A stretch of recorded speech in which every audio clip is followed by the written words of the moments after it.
TPP2 का doubt है, कौन सा नंबर डाउट है?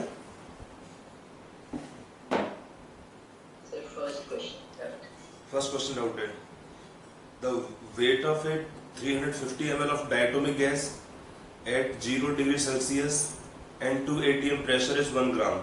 What is the atomic weight of the gas? देखो हम निकालेंगे पहले गैस का मॉलिक्यूलर मास। कैसे निकालेंगे गैस का मॉलिक्यूलर मास? देखो हमारे पास एक गैस इक्वेशन था, नंबर ऑफ मोल्स निकालने के लिए क्या था कि गैस के लिए नंबर ऑफ मोल्स होता है Pv is equal to nRT। यहाँ पर n क्या होता है गैस का? Number of moles. We can replace number of moles by weight upon molar weight, है ना? तो इस इक्वेशन को हम लिख सकते हैं, इस फॉर्म के अंदर भी है। तो हमें क्या निकालना है गैस का? निकालना है मोलर वेट। तो what is m for the gas? Molar weight WRT upon P into V। W दिया है weight of the gas 1 gram, 1 gram. R का वैल्यू लिखूंगा 1/12 लिख सकते हो अप्रोक्सीमेटली। वैल्यू ऑफ R भी 1/12। टेम्परेचर इन केल्विन स्केल कितना है? 0 डिग्री सेल्सियस 273। R का वैल्यू पूरा लिख सकते हैं चाहो तो 0.0821। Temperature in kelvin scale 273 kelvin. Pressure आपको दिया है 2 एटमॉस्फेयर और आपको वॉल्यूम दिया है गैस का 350 ml। आपको वॉल्यूम लेना है लीटर्स में। हमारा गैस इक्वेशन होता है, इसमें हम क्या लेते हैं? वॉल्यूम को लेंगे लीटर्स में। तो इसमें हम सारा वैल्यू पुट कर देंगे। तो अगर हम कैलकुलेशन करते हैं तो क्या निकलेगा गैस का? मोलर मास, मतलब 2 मोल्स का मास। तो अगर इसको हम सॉल्व करेंगे तो कितना आंसर आएगा इसको? Can you find somebody?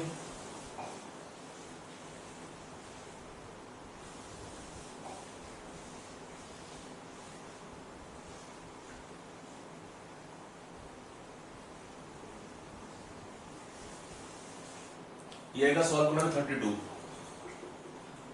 ये आएगा गैस का मोलर वेट 32 ग्राम पर मोल आता है, that is molar wait.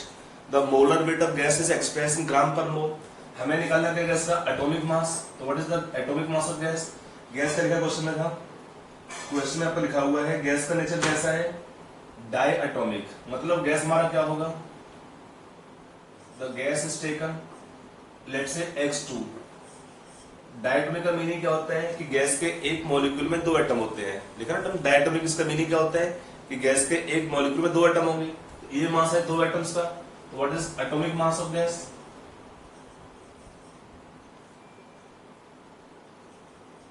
It can be taken 16 unit mass. 15.99 closest है। Got it?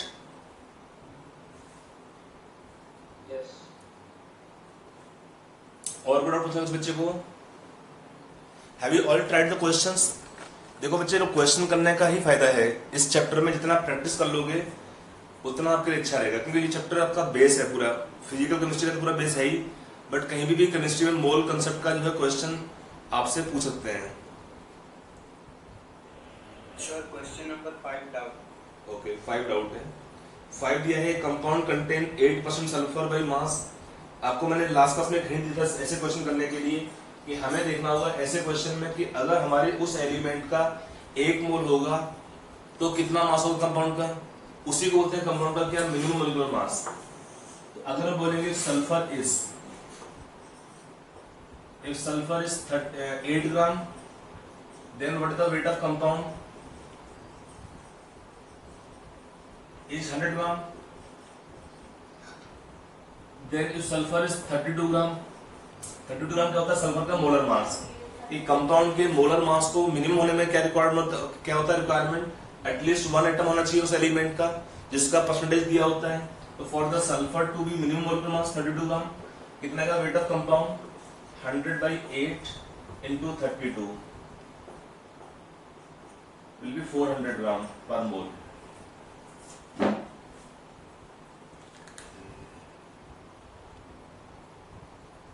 Got it?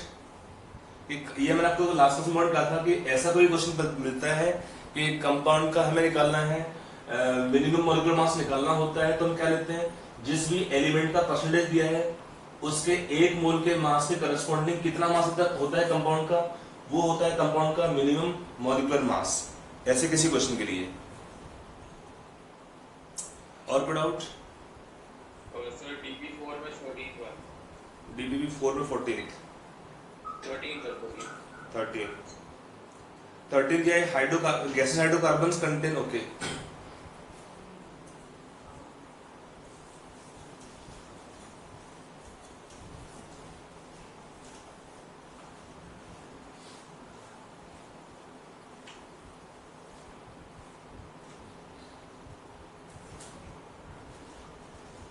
Question 13 दिया है,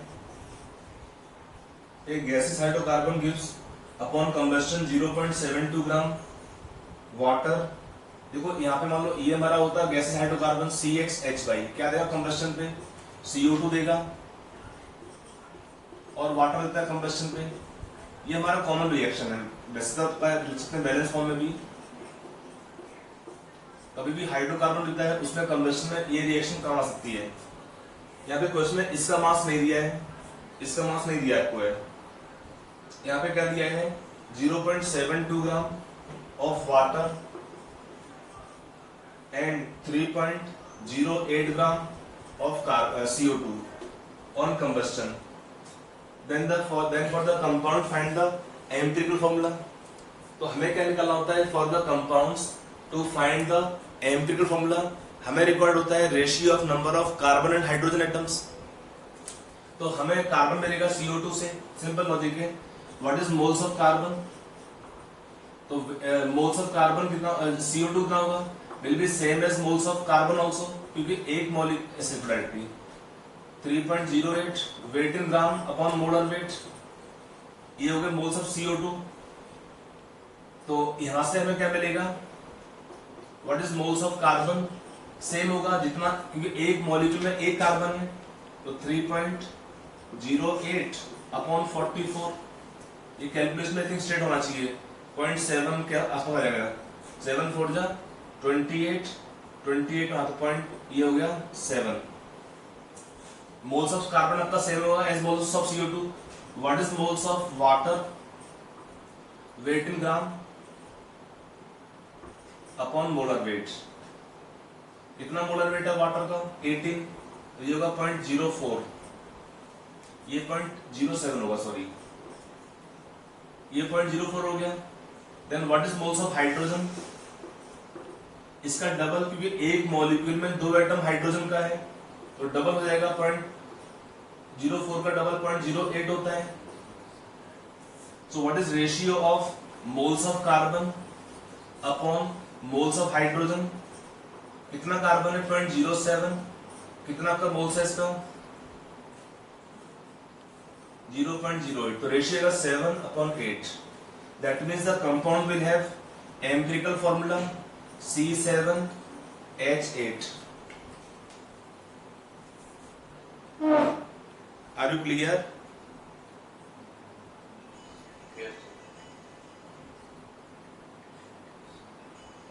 बहुत सिंपल क्वेश्चन है कि हमें देखना है सोर्स क्या है। कार्बन देखो हमें निकालना है कंपाउंड का एम्पिरिकल फॉर्मूला। ये होता क्या है? It is the ratio, simplest whole number ratio of the number of carbon and hydrogen atoms. क्योंकि हाइड्रोकार्बन है, मीनिंग क्या होता है? हाइड्रोकार्बन का 2 ही एलिमेंट है, इसमें एक एलिमेंट कार्बन है और एक एलिमेंट हाइड्रोजन है।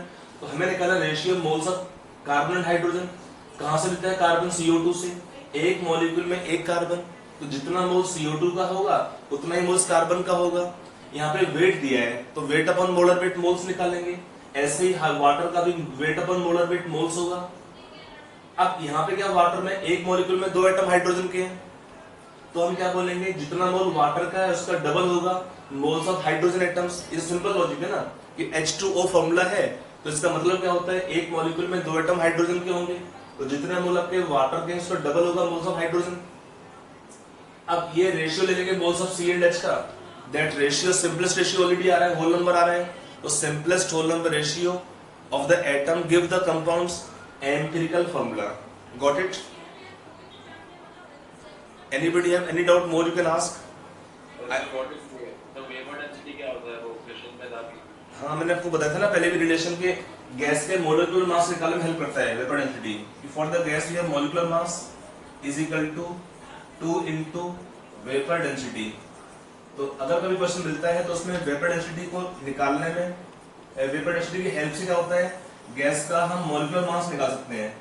अगर गैस का हम निकालते हैं एक बार molecular mass, then for the gas we can determine the molecular formula after calculating the compound's empirical formula. तो आपको बेसिकली हेल्प करता है किसमें, in determination of the gases molecular formula. Got it? ये आपको मैंने थ्योरी पार्ट में पढ़ाया था ना, इसमें जो आपको अगर याद होगा ये इसी टॉपिक के अंदर परसेंटेज कंपोजिशन वाले क्वेश्चंस में,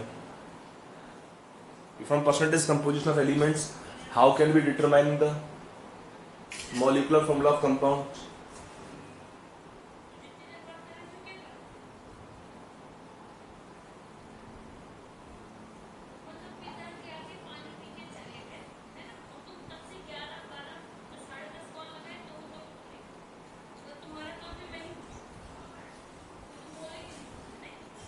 और कोई डाउट?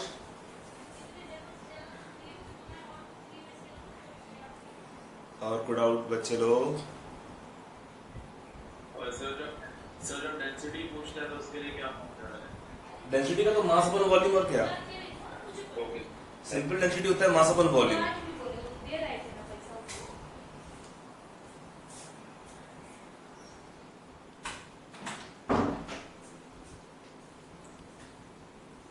चलो और डाउट नहीं है इसका मतलब?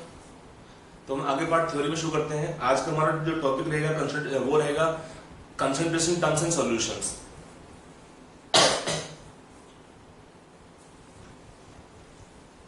Next part in theory.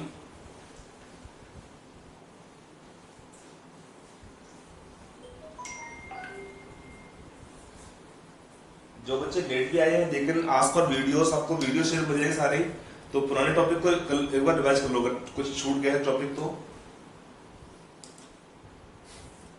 तो हम अपना आज का टॉपिक शुरू करने वाले हैं। मोल कंसेप्ट का ही टॉपिक है concentration in solutions. Concentration terms in solution, in solutions. अगर आपको सॉल्यूशन दिया है इसमें कंसंट्रेशन टर्म्स, तो उनको हमको स्टडी करना है। कैसे स्टडी करेंगे कंसंट्रेशन टर्म्स को? देखिए इसमें क्या होता है, सॉल्यूशन में दो कंपोनेंट लेते हैं, एक होता है हमारा सॉल्वेंट और एक होता है सॉल्यूट। मतलब सॉल्यूट को हम ऐड करते हैं सॉल्वेंट के अंदर तो क्या मिलता है, सॉल्यूशन मिलता है। सॉल्यूट क्या होता है, नॉर्मली आपका जो सॉल्वेंट, सॉल्यूट में एक कंपोनेंट तो लिक्विड होता है सॉल्वेंट, और solute can be solids and sometime liquids. Sometime liquid का मीनिंग क्या होता है, मान लो हमारा सॉल्वेंट है वाटर, हमने उसमें ऐड कर दिया इथाइल अल्कोहल, मिथाइल अल्कोहल और ग्लाइकोल, तो ये क्या होता है, liquid solutes are also possible. तो अगर लिक्विड सॉल्यूट होगा तो उस केस में हम मतलब जो भी आएगा, तो जो टर्म्स को स्टडी करना ही हमको है। तो सॉल्यूट्स कैन बी लिक्विड्स और सॉलिड्स कॉमन होते हैं, सॉल्वेंट्स और लिक्विड्स दोनों को मिक्स करने पे क्या मिलता है, solution. Solution should be homogeneous, मतलब पूरे जो सॉलिड पार्टिकल्स हैं they should be distributed in entire solution thoroughly. यहाँ पर हम चैप्टर में एक पॉइंट और अज्यूम करेंगे कि जितने टर्म हमारे ए के होंगे वो सॉल्वेंट के लिए होते हैं, जितने टर्म बी के होंगे वो सॉल्यूट के होगा। तो ए और बी सॉल्यूशन आपका मिक्सचर बनता है। एक्चुअली होता क्या है कि हम लिखते हैं वेट ऑफ सॉल्यूट तो WB लिखेंगे, मोलर वेट सॉल्यूट तो MB लिखेंगे, wait of solvent MA, wait of solvent WA, molar weight solvent MA लिखेंगे। मतलब जो भी टर्म्स ए के होंगे हम यूज करेंगे सॉल्वेंट के लिए, जो टर्म बी का होगा वो यूज करेंगे सॉल्यूट के लिए। ठीक है, तो ए और बी हम लिखेंगे तो उसका मीनिंग होगा, बार बार हम यूज करेंगे कि सॉल्यूट हमने लिख किया अपना सॉल्वेंट के अंदर, फाइंड सॉल्यूशन कंसंट्रेशन टर्म्स, तो उसमें ये दोनों का ध्यान रखना पड़ेगा आपको टर्म्स का। अब आते हैं, पहले आते हैं सॉल्यूशन में कंसंट्रेशन टर्म्स। पहला आता है percentage strength of solutions. First है परसेंटेज स्ट्रेंथ ऑफ सॉल्यूशंस। तो इसमें हमारे तीन टाइप के आते हैं परसेंटेज स्ट्रेंथ। एक होता है परसेंटेज बाय वेट।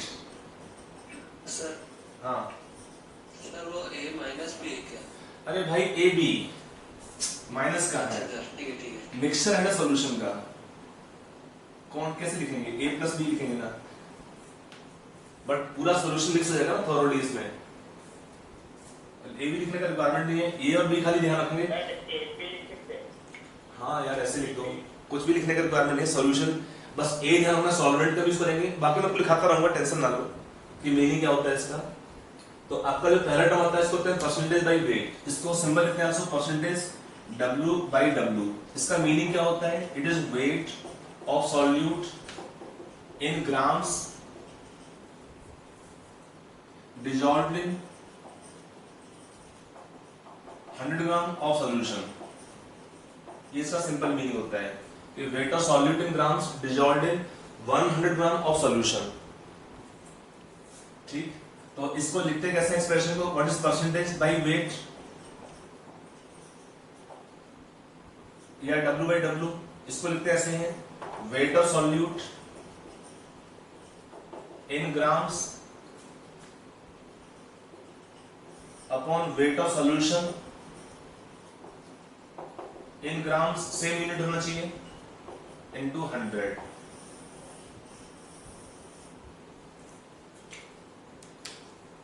ये इस टर्म का मीनिंग होता है कि परसेंटेज वेट का मीनिंग होता है, वेट बाय वेट लिखते हैं कि मीनिंग होता है कि अगर हमारे सॉल्यूशन का वेट होगा 100 ग्राम तो उसमें कितना सॉल्यूट डिजॉल्व है ग्राम के अंदर, उसको बोलेंगे परसेंटेज बाय वेट, और वेट बाय वेट परसेंटेज।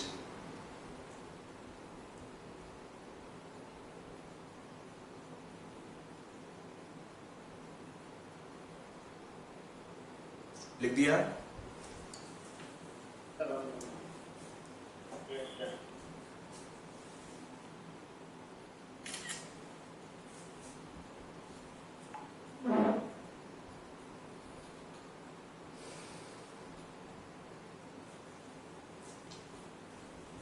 ठीक है, अब हम अगला टर्म लिखेंगे परसेंटेज। लिख दिया पूरा ये वाला पॉइंट? नेक्स्ट आप लिखेंगे यहाँ पे second term percentage weight by volume. Percentage weight by volume,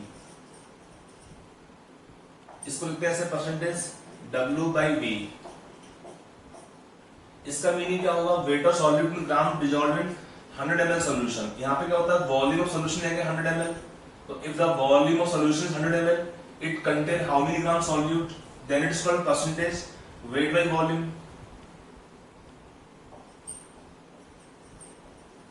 we write percentage W by V। Weight of solute in gram, यहाँ पे होगा volume of solution in ml, volume of solution in millilitres,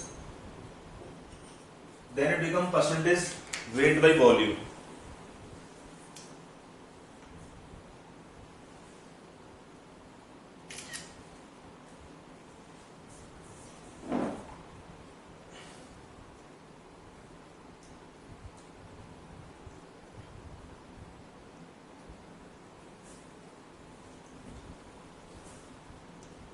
लिख दिया?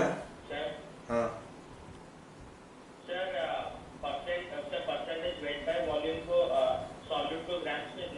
हाँ solute को ग्राम लिखा है ना, wait of solute in grams, बहुत तो क्लियर लिखा है मैंने। वेट तो है ना सॉल्यूट का ही होगा, ग्राम इन सॉल्यूशन वॉल्यूम 100 ml, बाद में होता है सॉल्यूशन, पहले होता है सॉल्यूट। इस टर्म में जो टर्म लिखते हैं दो टर्म होती है, तो जो पहला टर्म होता है सॉल्यूट का होता है, सेकंड टर्म सॉल्यूशन का होता है।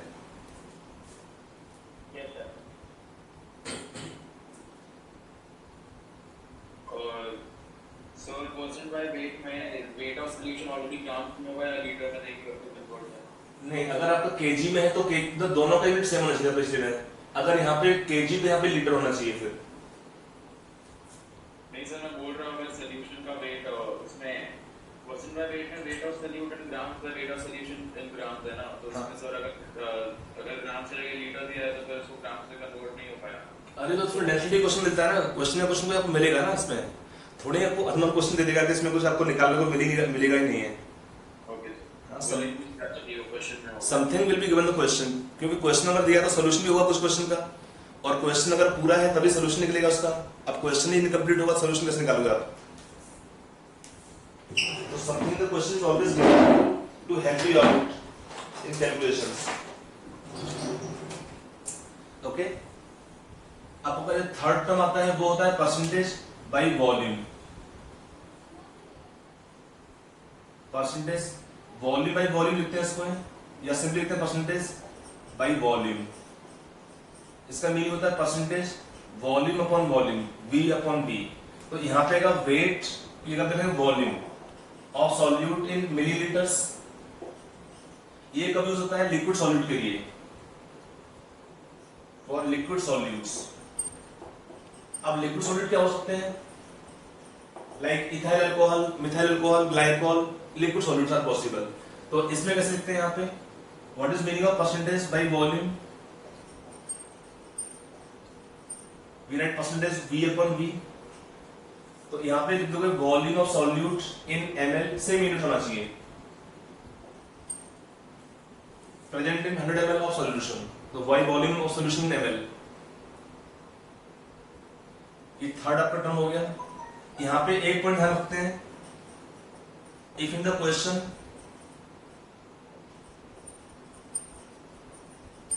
nothing is mentioned,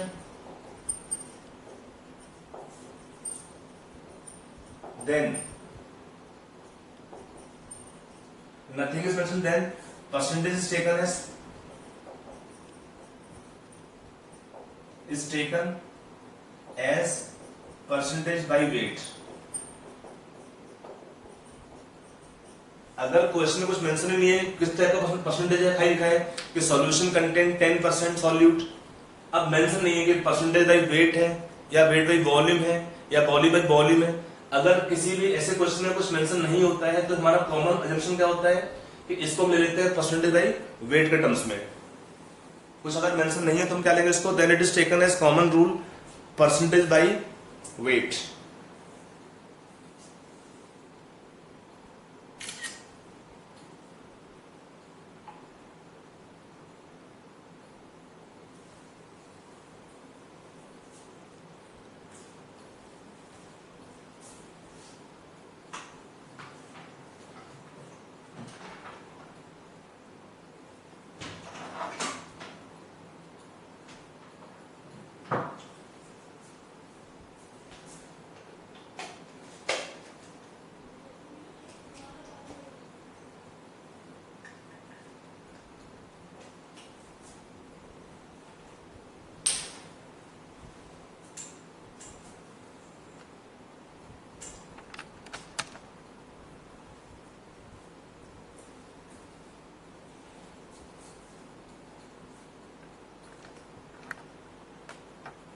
लिखा?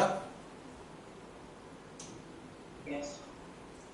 तो ये होता है कि क्वेश्चन में अगर परसेंटेज मेंशन नहीं होता है तो कॉमन हमारा रूल होता है कि उसको हम ले लेते हैं परसेंटेज बाय वेट के टर्म्स में।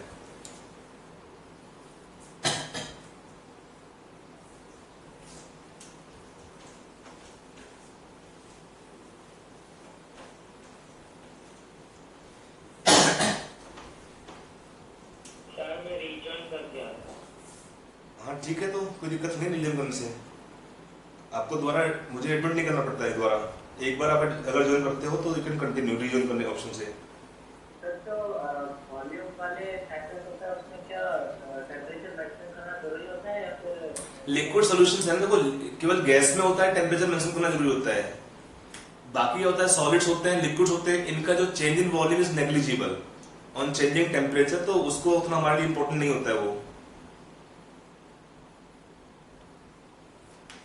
बाकी तो क्वेश्चन में मेंशन होता है कि उसमें क्या होगा, आपको वाटर दिया है, डेंसिटी कितना चेंज होगा, वो दैट इज नेग्लिजिबल चेंज। हाँ, कैलकुलेशन में एक दो क्वेश्चन पूछता है, बताओ कैसे पॉइंट पूछते हैं कि which temperature which term can depend on temperature. थोड़ा लास्ट में आएंगे इस पॉइंट पे जब सारे टर्म समझ लो एक बार तब। तो ये हमारा टर्म से थर्ड था। अगला आता है यहाँ पे strength in parts per million. Strength in parts per million, PPM strength बोलते हैं। इसका मीनिंग क्या होता है? It denote the weight of solute in grams present in 1 million gram.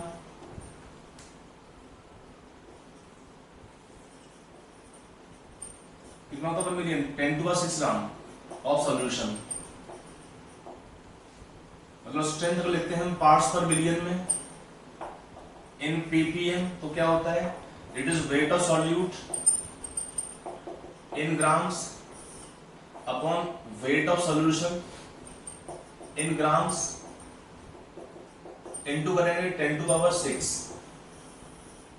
Normally क्या होता है जब सॉल्यूशन में कंसंट्रेशन बहुत कम होता है, जैसे हम एक आता term measure of degree of hardness of water या measurement of different pollutants in air और इन वाटर, तो उस केस में जब कंसंट्रेशन बहुत ही कम होता है उस केस में we can use the strength in parts per million.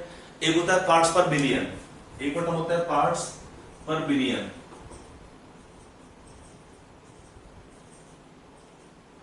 Billion में क्या होता है, स्ट्रेंथ इन पार्ट्स पर billion PPB. I can directly कि अगर द स्ट्रेंथ इन पार्ट्स पर बिलियन कितना हो जाएगा, wait of solute in grams upon weight of solution in grams into कर दो आप यहां पे 10 टू पावर 9, कितना होता है 1 बिलियन 10 पावर 9। तो ये दो टर्म कब यूज करते हैं, जब कंसंट्रेशन सॉल्यूशन में बहुत कम होता है, बहुत ही कम होता है। जैसे हमने बोला कि पॉल्यूटेंट्स का अमाउंट होता है एटमॉस्फेयर में, या हम बोलेंगे वाटर में, या हम बोलेंगे वाटर का डिग्री ऑफ हार्डनेस, तो उसको नॉर्मली एक्सप्रेस करते हैं पीपीएम के अंदर।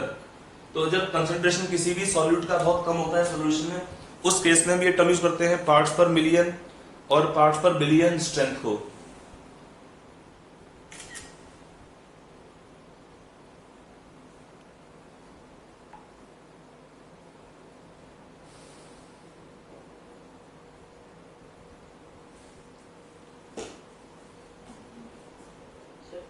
हाँ जी। अरे 6 भाई, अगर हमने बोला कि हमारा सॉल्यूशन में वेट होगा 100 ग्राम, उसमें इतना सॉल्यूट है, हमें निकालना है 10 टू पावर 6 ग्राम में कितना होगा, ज्यादा अमाउंट है ना, तो ज्यादा करोगे इसमें।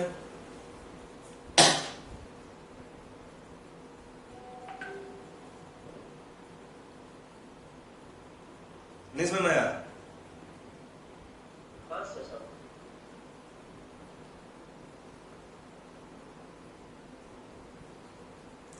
आगे चलें।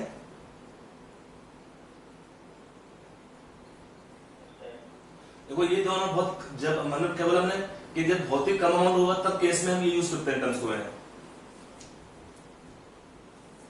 जब सॉल्यूशन में कंसंट्रेशन बहुत कम होता है उस केस में हम इनको यूज करते हैं। लिख दिया पूरा? से समथिंग यार, हाँ कि ना?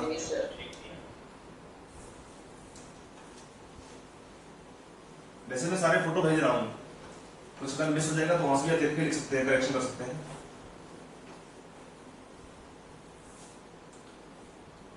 आप लोग ट्राई करो कि लिखने का स्पीड अच्छा रखो, give more time to understand.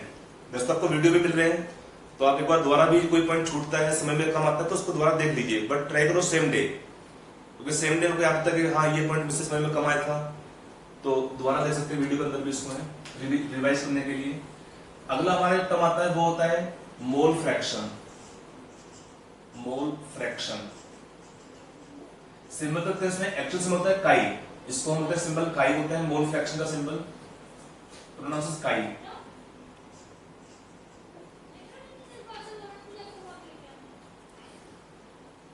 तो मोल फ्रैक्शन कैसे निकालते हैं, सिंबल इसको काई बोलते हैं, बट एक्स भी लिख सकते हो, कोई दिक्कत नहीं है। How to find mole fraction, it is moles of a given substance by total number of moles, by total number of moles, that is the mole fraction। मान लो हमारे पास एक सॉल्वेंट सॉल्यूट दे दिया है, सपोज हमारे पास दिया है weight of solute is W gram, WB ग्राम, और molar weight दिया है सॉल्यूट का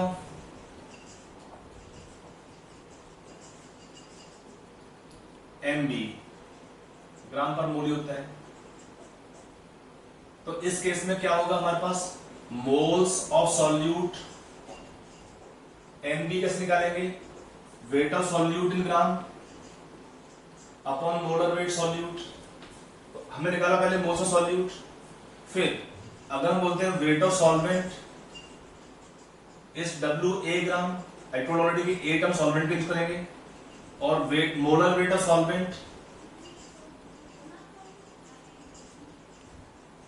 इज MA। तो इस केस में हम क्या निकालेंगे, moles, moles means number of moles of solvent NA कितना होगा, weight of solvent upon molar weight solvent, weight of solvent upon molar weight solvent आपको देगा मोल्स ऑफ सॉल्वेंट। अब दोनों के बाद मोल्स आपको मिल जाएंगे, तब निकालते हैं मोल फ्रैक्शन। तो अगर हम लिखते हैं मोल फ्रैक्शन ऑफ सॉल्यूट, सिंबल लिखेंगे एक्स भी उसको सिंबल, कितना होगा, तो moles of solute upon moles of solvent plus solute, यही होता है मीनिंग। जिसका मोल फ्रैक्शन निकालना है, कैसे निकालते हैं, अगर हमको निकालना है मोल फ्रैक्शन सॉल्यूट का, तो number of moles of solute upon total number of moles of solute plus solvent both, and then mole fraction of solvent XA।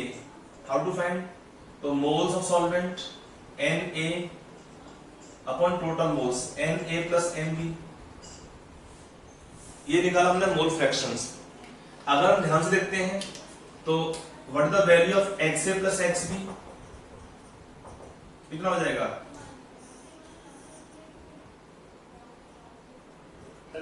One होता है। सिंपल मीनिंग है the sum total of mole fractions of all the component will be equal to 1। The sum total of mole fraction of all the component will be equal to 1। इसमें mole fraction एक दो question कर लेते हैं समझने के लिए, अगर किसी को डाउट रह जाएगा तो।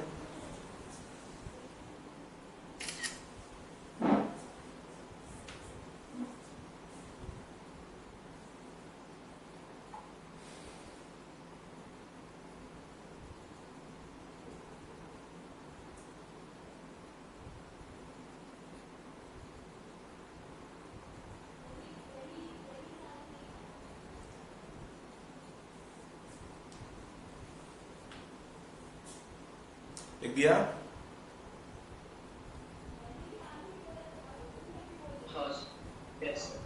इस पे तो क्वेश्चन कर लेते हैं इस पॉइंट के ऊपर।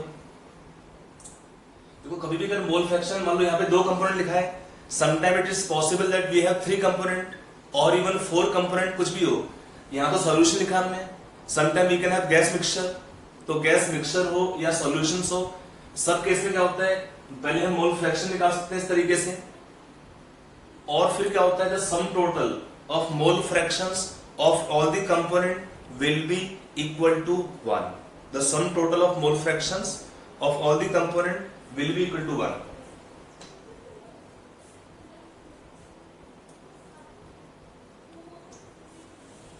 आगे चले, चलिए इस पे कुछ क्वेश्चन कर लेते हैं।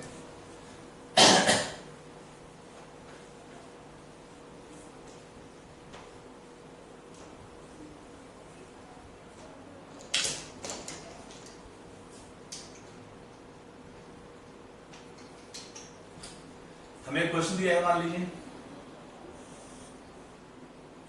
An aqueous solution contains, aqueous solution contain 49% sulfuric acid by weight, then find the mole fraction of sulfuric acid and water in liquid solution. Will you try yourself? आपको दिया है सल्फर का एटॉमिक वेट 32, बाकी तो पता हो सारी। Sulphur है एटॉमिक मास 32, H का 1, O का 16 होता है। Do this question yourself, try करना है कि हेल्प चाहिए? ओके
आया कुछ answer?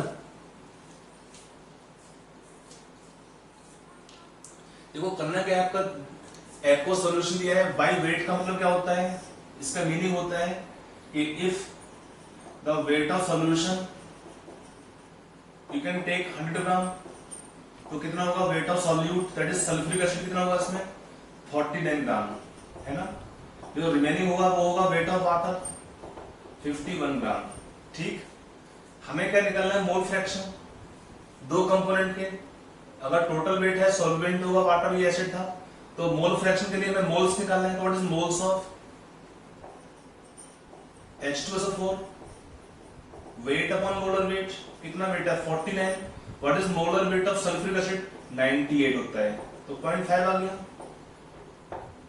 Then what is moles of water, weight upon molar weight, ये 2 पॉइंट कुछ पहुंच जाएगा इसमें।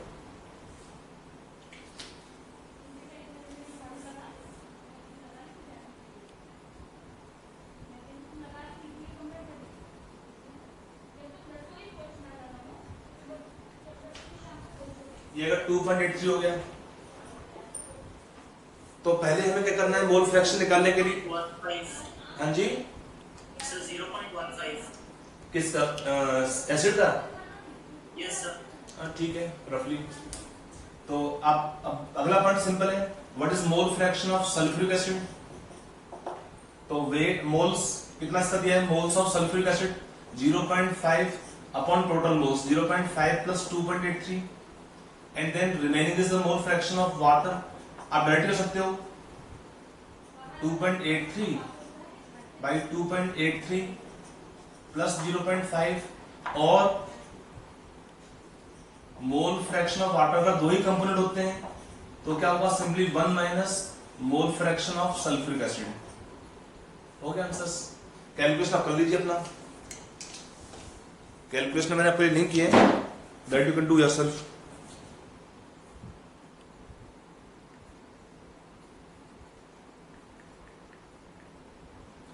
हाँ सही है, पहले का 0.15 वाला आंसर है और दूसरे का 0.85, आधा आंसर्स।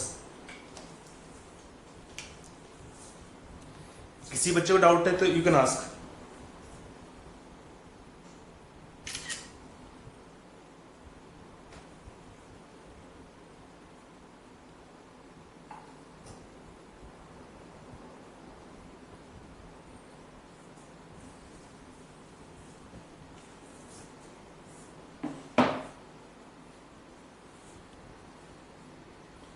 लिख दिया, समझ में आया? कोई डाउट किसी बच्चे को पूछ लीजिए, if any one have doubt you can ask.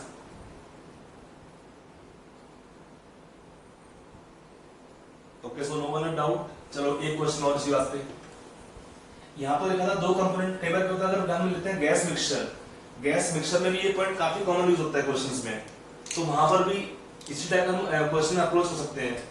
मान लो हमें एक गैस मिक्सचर दिया है कि ए गैस मिक्सचर contains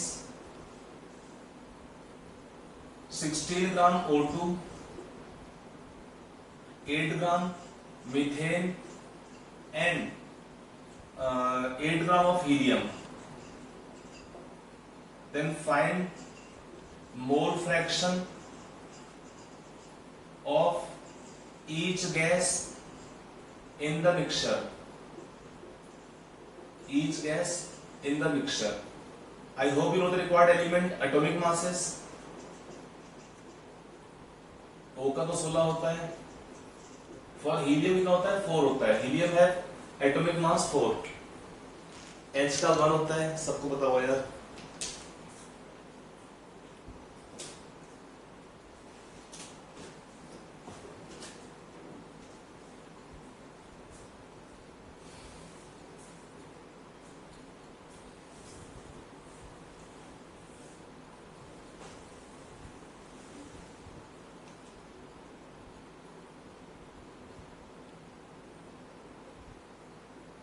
पिछले क्वेश्चन में सर ये 0.15 और 0.85 से नंबर ऑफ मोल्स है। मोल फ्रैक्शन, फ्रैक्शन मोल्स नहीं। मोल्स तो डिफरेंट थे ना, मोल्स तो थे आपके इतने मोल्स थे एसिड के, इतने मोल्स थे वाटर के। ये मोल फ्रैक्शन है। फ्रैक्शन कैसे निकालते हैं? जिसका भी मोल फ्रैक्शन निकालना है उसके number of moles by total number of moles. Got it? Sir, 1/6, 1/6 and 2/3. Yes. अरे भाई क्या हो गया कैमरे को?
बच्चे लोग इसमें दिखता है कैमरे में, लैपटॉप में नहीं दिखेगा ठीक से।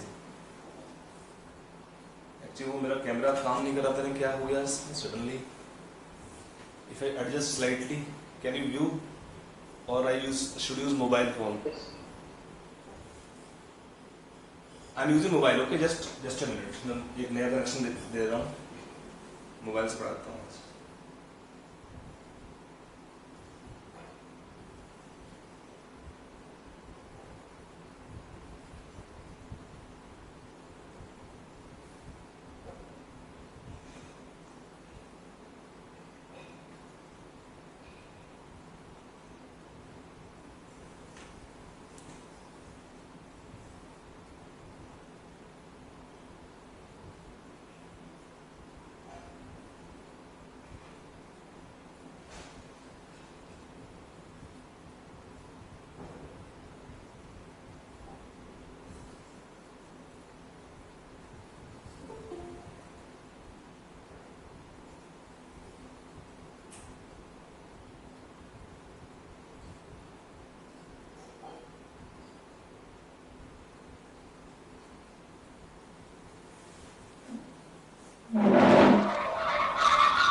जस्ट अ मिनट, कनेक्शन कर दूँ फिर से, तो ये कैमरे का रिकॉर्डिंग भी डिस्टर्ब कर रहा है बीच में।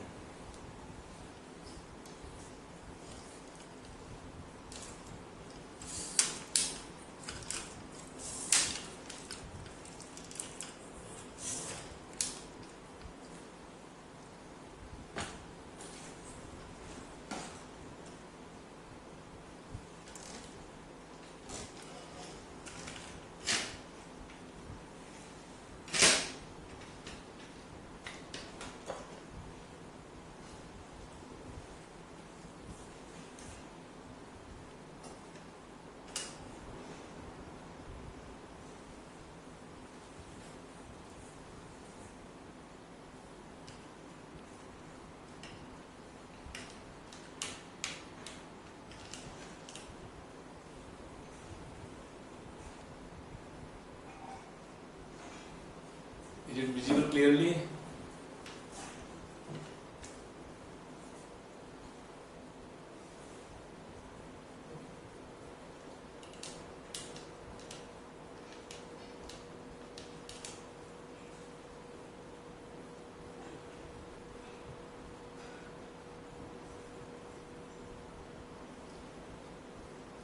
बच्चे लोग सर माइक बंद है आपका। सर माइक बंद है आपका।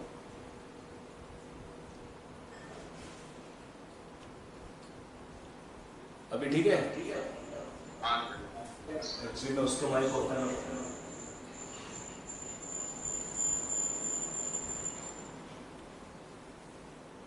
अभी आवाज आ रहा है मेरा? ये ओवरलैपिंग हो रहा है। हाँ sir.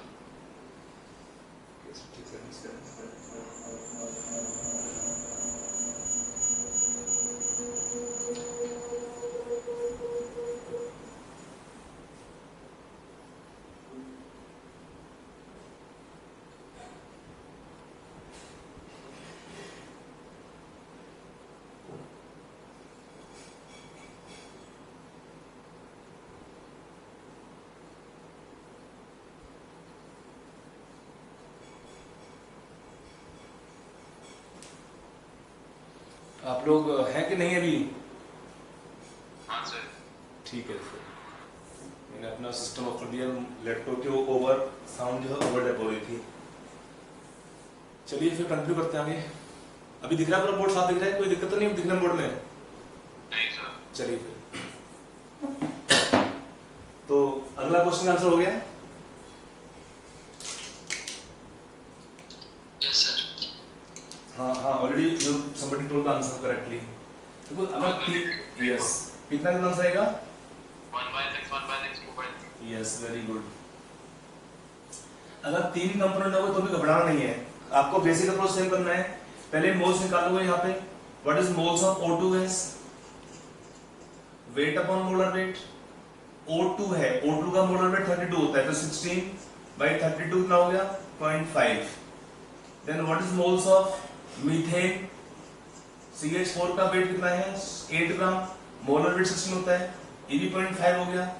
What is moles of helium? इसका वेट है 8 ग्राम, मोलर वेट है 4, तो 2 मोल्स हो गया। What is total moles? सारा ऐड कर लो। 0.5 plus 0.5 plus 2 become 3 moles. Okay, एक बार हमने सारे मोल्स निकाल लिए, फिर क्या निकालना है? Mole fraction. तो अब तो सिंपल कहानी है, जिसका भी मोल फ्रैक्शन निकालना है, सपोज O2 का, तो क्या करोगे? Moles of O2 upon total moles,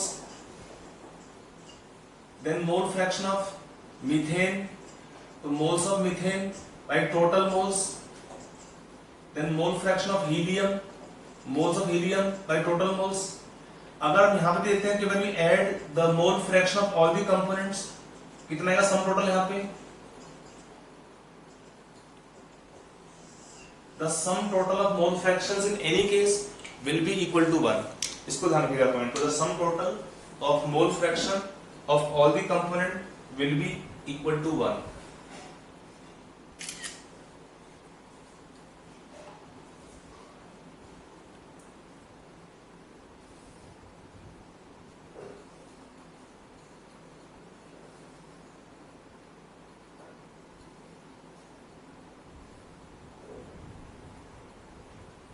okay, ये हमारा हुआ टर्म कंसंट्रेशन में मोल फ्रैक्शन टर्म। आपका अब नेक्स्ट टर्म आएगा यहाँ पे मोलैरिटी। लिख दिया पूरा?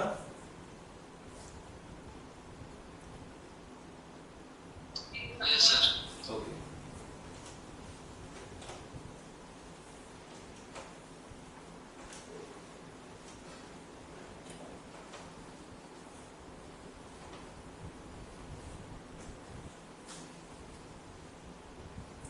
आपका नेक्स्ट टर्म आएगा मोलैरिटी। कैपिटल एम लिखेंगे सिंबल में, molarity. Symbol is capital M for molarity. What is molarity? It is number of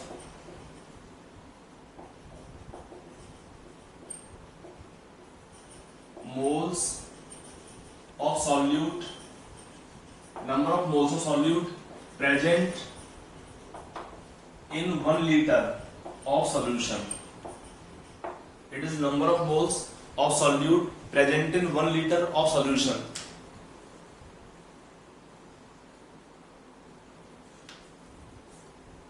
Will be called as molarity. Molarity का फॉर्मूला क्या होता है? देखो, symbol is capital for molarity. It is number of moles of solute upon volume of solution in liters. अगर हम लेंगे volume solution 1 litre, तो जो भी मोल्स है सॉल्यूट का वही होता है सोल्यूशन का molarity. How to find the number of moles of solute? तो ये होता है weight of solute upon molar weight solute volume in litres. अगर हम लिखते हैं वॉल्यूम इन मिलीलीटर्स तो क्या होगा relation WB upon MB. If volume is in ml, how to convert to litres? तो डिवाइड बाय 1000, तो इंटू कर दोगे यहाँ पे 1000. और यहाँ पे एक रिलेशन आता है 10 dx अपॉन मोलर वेट. ये डिफरेंट रिलेशन काम आती हैं for calculation of the molarity of solution. यहाँ पे क्या है, सब टर्म का मीनिंग समझ लीजिए एक बार. WB यहाँ पर होता है weight of solute in grams. MB यहाँ पे है molar weight of solute. V तो आपका वॉल्यूम ही है सॉल्यूशन का. यहाँ पे जो इधर लिखा है D यहाँ पे होता है density of solution in gram पर मिलीलीटर. X क्या यहाँ पे दिया है, परसेंटेज बाय वेट, मतलब परसेंटेज W/W होता है. MB तो आपका सेम है, molar weight of the solute.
लिख दिया?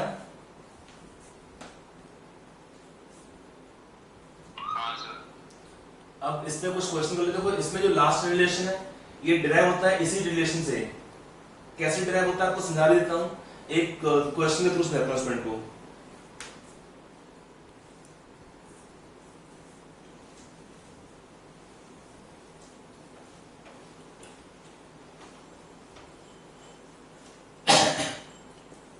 मान लो हमें क्वेश्चन दिया होता है कि इन एक्वस सॉल्यूशन,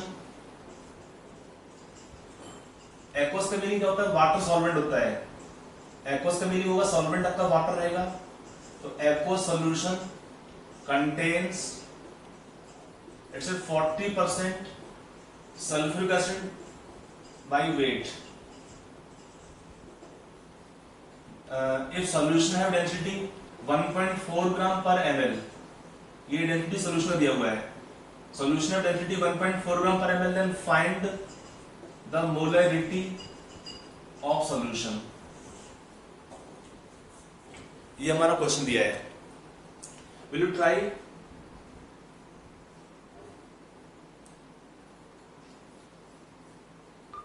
से समथिंग यार. Yes, sir.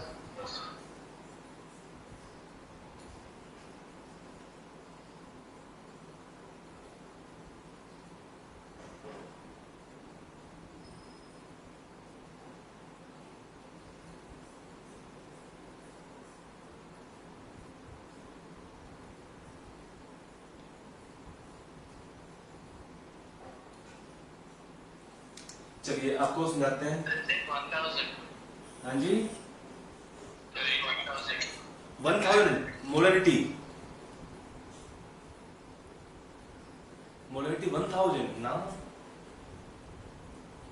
देखिए इसमें ट्राई करो। ओके ट्राई, चलो अच्छा जल्दी करो ट्राई, 1 मिनट मोर।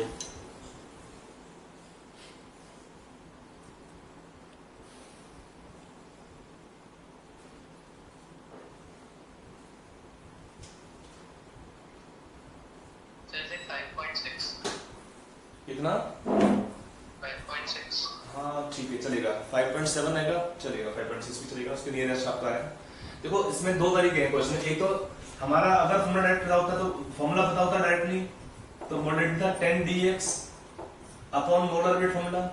तो 10 d दिया है सॉल्यूशन डेंसिटी 1.4 ग्राम पर ml, x दिया है mass percentage 40 upon molar weight 98, on solving it is 5.7, unit करते हैं m लिखते हैं और रेट 5.7 मोल्स पर लीटर।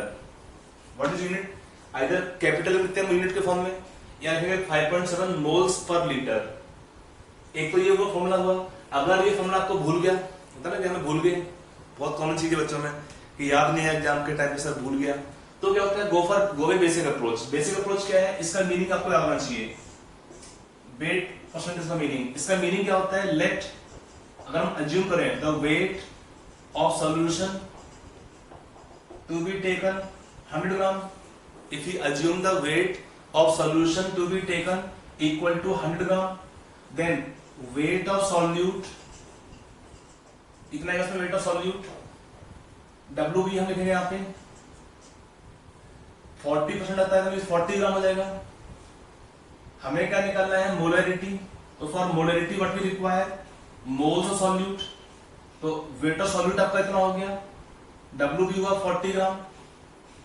हमें निकालना होगा वॉल्यूम ऑफ सॉल्यूशन। तो what is volume of solution, weight upon density. Weight दिया है 100 ग्राम, डेंसिटी दिया है 1.4 ग्राम पर ml, तो ग्राम बाई ग्राम पर ml मींस खाली ml बचता है।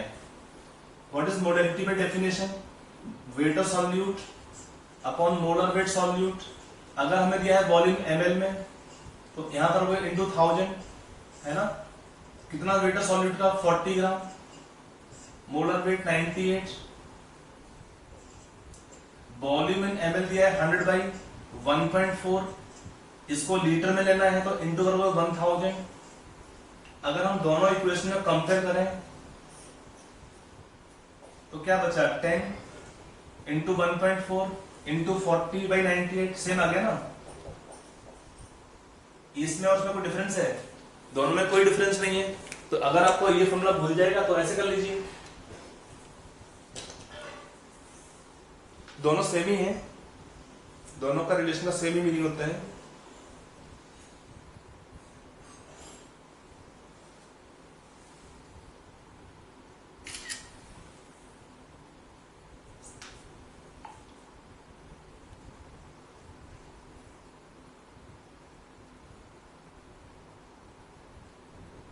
Got it?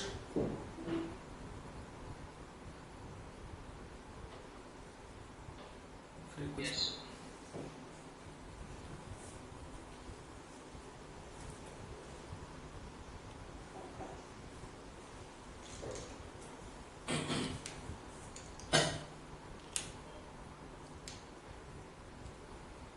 चलिए इसमें हम कुछ एक दो क्वेश्चन ऊपर लेते हैं कैलकुलेशन ऑफ मोलरिटी के ऊपर।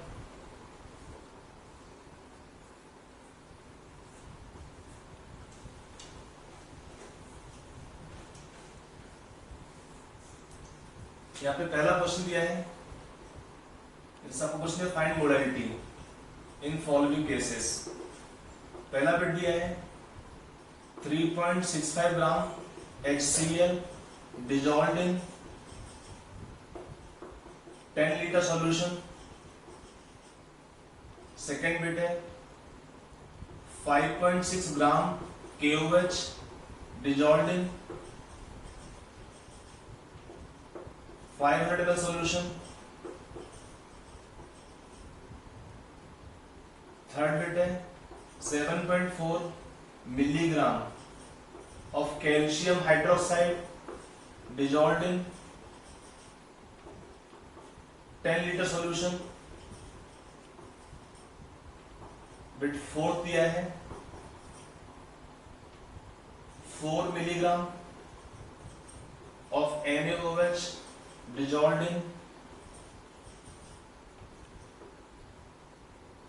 200 ml of solution. Do all the bit quickly.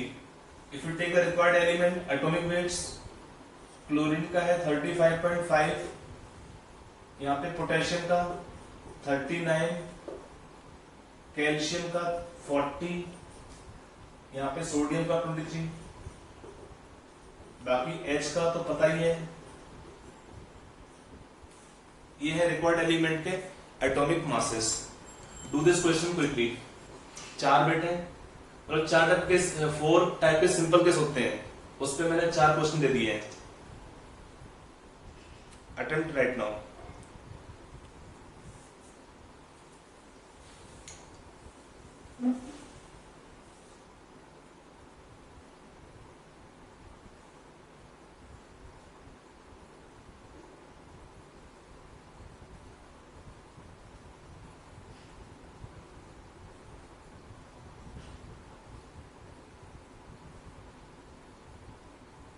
Sir first का 1/100 है।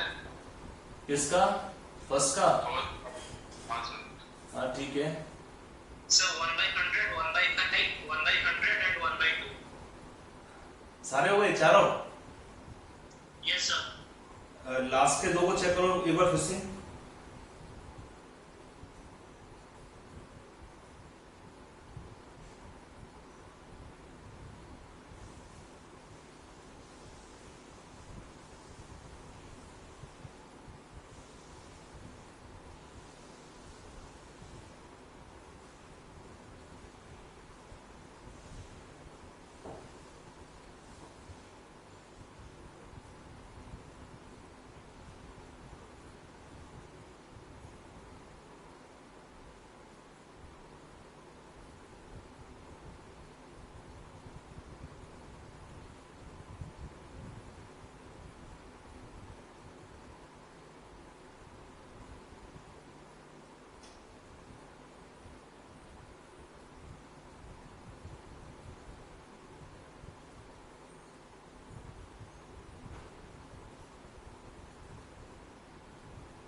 सर 1/100, 1/5, 1 और 1/2।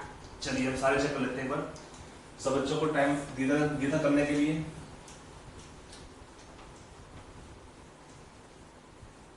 देखो Sir last तो 1/100,000 और उसके बाद वाला 1/2000 आ रहा है। लास्ट वाला फिर से प्रॉब्लम होगा शायद। चलिए बस चेक करते हैं। Okay let's check once again all the bits. पहला बिट में क्या है, देखो हमें फॉर्मूला ध्यान रखना है, ये सब फॉर्मूला बेस्ड क्वेश्चंस हैं। आपको निकालना था मोलैरिटी, तो उसी का फॉर्मूला अप्लाई करना पड़ेगा।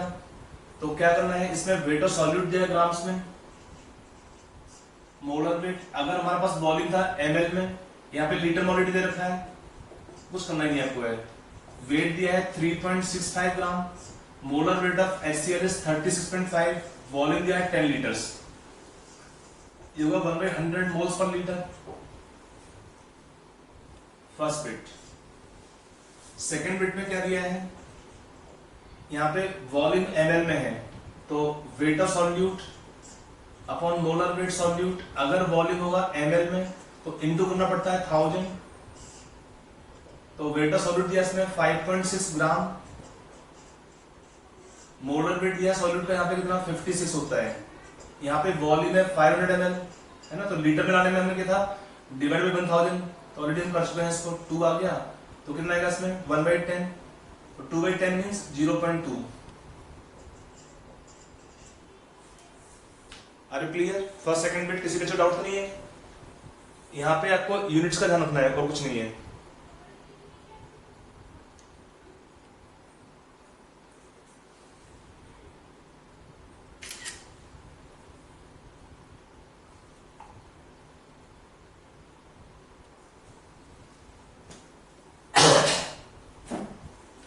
लिखा पूरा? भाई 1 लाख का है पर हाँ देखो थर्ड में आपका यहाँ पे मिलीग्राम है और वॉल्यूम लीटर में है। सब 1/1 लाख था। हाँ तो वो निकाल सकते हैं पावर ना 10 पावर माइनस 2 लिख दो उसको डायरेक्टली। अब आते हैं लास्ट बिट नंबर थर्ड में। थर्ड में क्या हमको दिया है? मिलीग्राम में है, वॉल्यूम लीटर में है। तो मिलीग्राम को how to convert to litres? यहाँ पे दिया 7.4 milligram, convert to gram. Molar weight 74 of calcium hydroxide. यहाँ पे वॉल्यूम दिया है 10 लीटर्स, तो कितना हो जाएगा? 1/10 means 10 power minus 5 moles per litre. ये वो बिट नंबर थर्ड का आंसर। बिट 4 में क्या है?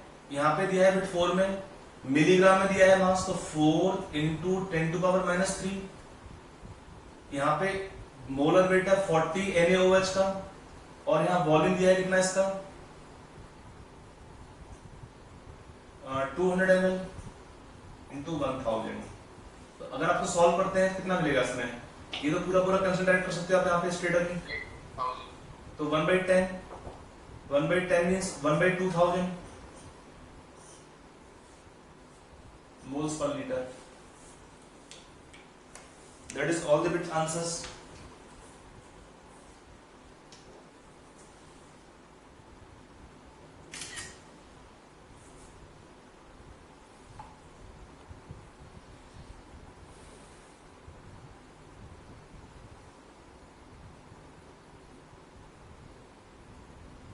Are you clear?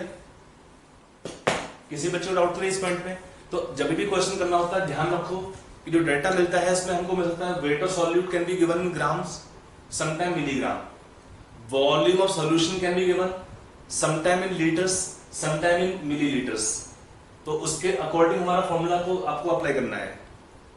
ml है, लिखने का मीनिंग अपना देख लीजिए कि अगर ml है तो आपको लीटर में होता है वॉल्यूम को।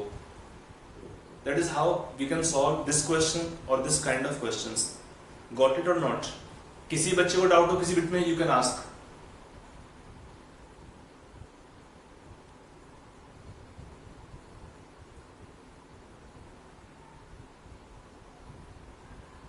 Are you all clear? Yes. चलिए, हमारा जो नेक्स्ट टर्म आएगा वो है नॉर्मेलिटी। नॉर्मेलिटी के लिए हमें टर्म चाहिए होता है यहाँ पर है, थोड़ा उसके बारे में डिस्कस थोड़ा कर लेते हैं, हल्का सा ब्रीफ आइडिया। डिटेल में भी नहीं पढ़ाऊंगा उसको।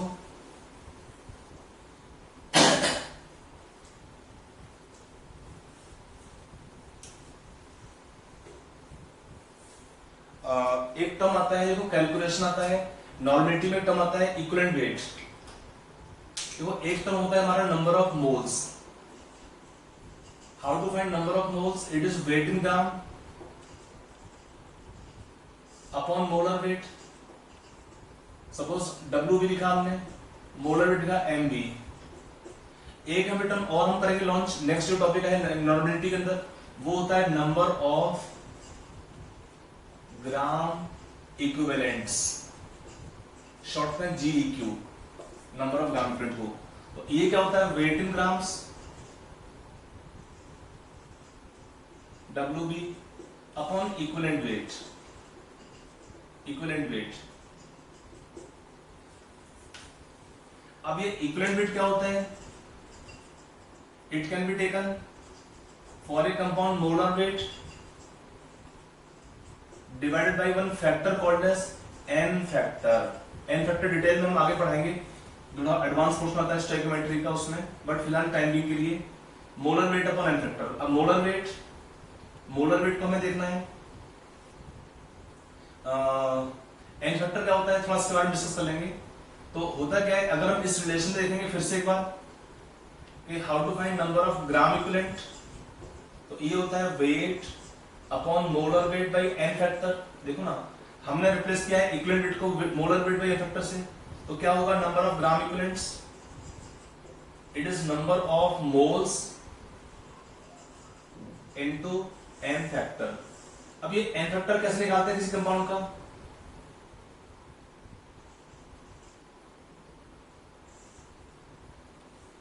उसको थोड़ा समझ लेते हैं, जस्ट थोड़ा ब्रीफ में बताएंगे, डिटेल में नहीं।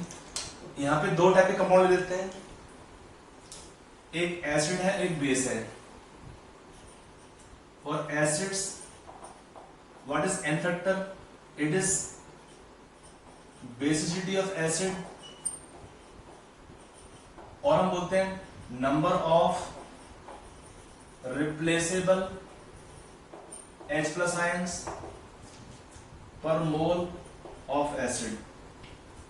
अगर हम एग्जाम्पल लेते हैं suppose HCl, sulphuric acid, H3PO4,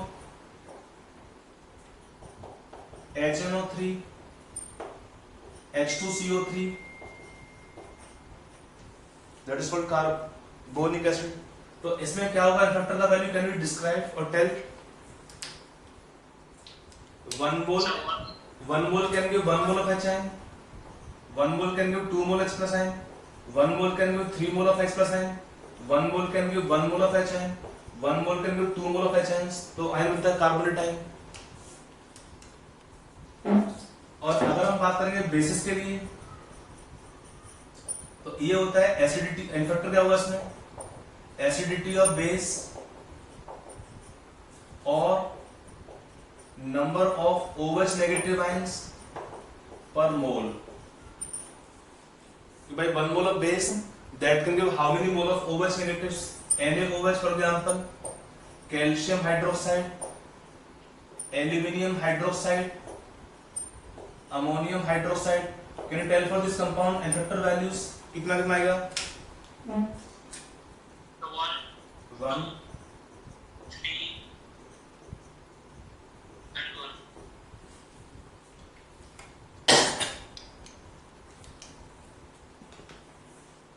actually an factor में पूरा एक क्लास लगेगा हमको जब हम रेगुलर पढ़ाएंगे उसमें. फिलहाल मैंने खाली एसिड बेस के बारे में बात किया है, आगे की बात नहीं किया हमने.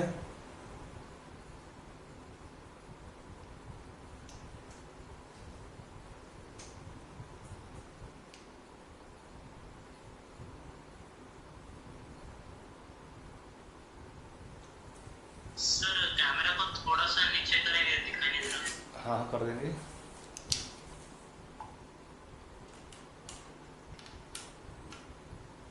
दिख रहा है अभी? Yes sir.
लिखा पूरा यहाँ तक?